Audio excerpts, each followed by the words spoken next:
Hey guys, welcome to my channel me and you and myself Neetu. तो आज की जो वीडियो होने वाली है वो मेरे ही एक फ्रेंड के स्टोरी है और उसी ने मुझे ये सारा कुछ बताया है। तो ये एक 100% रियल स्टोरी होने वाली है।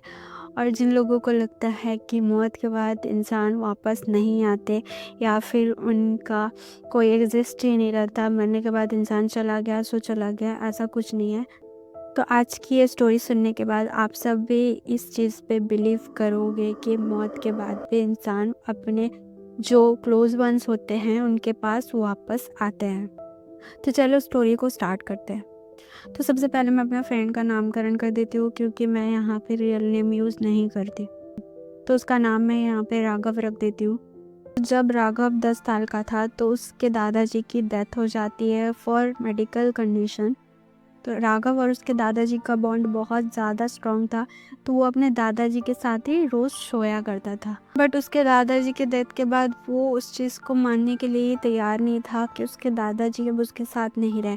उसको बहुत ज़्यादा एक सदमा लगा था बोल लो कि, क्योंकि उसके दादाजी के साथ वो बहुत ज़्यादा ही क्लोज था। तो राघव के दादाजी के डेथ के बाद राघव इस चीज़ को मानने के लिए रेडी ही नहीं था कि उसके दादाजी अब नहीं रहे उन सबके बीच में। बट राघव को कभी कभी उनके दादाजी का प्रेजेंस फील होता था। राघव जिद करता था कि उसको अपने दादाजी के बेड पे ही सोना है जहाँ पे वो उसके दादाजी के साथ सोया करता था। तो ऐसे ही दूसरा दिन हो जाता है दादाजी के डेथ के बाद।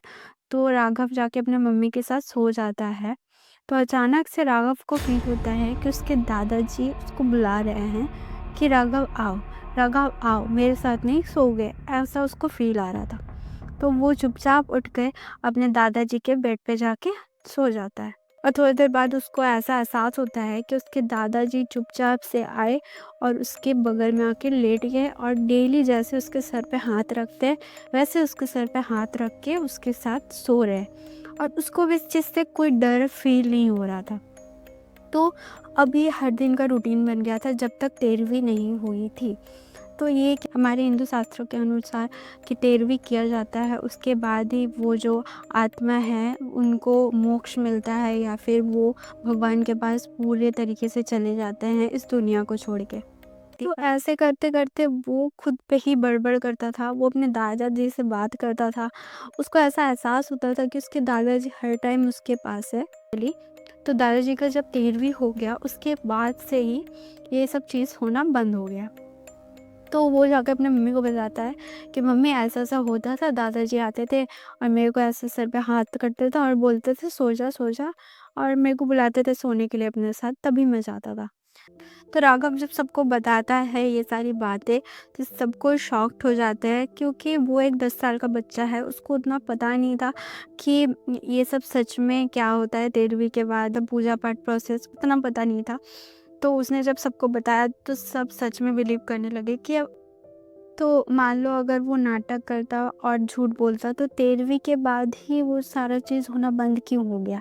ये सोच के पूरे फैमिली वालों ने शायद यही सोच कि शायद उसके दादाजी उससे बहुत ज़्यादा प्यार करते थे तो उसको छोड़ के जाने में थोड़ा-सा प्रॉब्लम हो रहा था, इसीलिए जितने दिन यहाँ पे थे अपने बच्चे को अपने साथ लेकर सो रहे थे।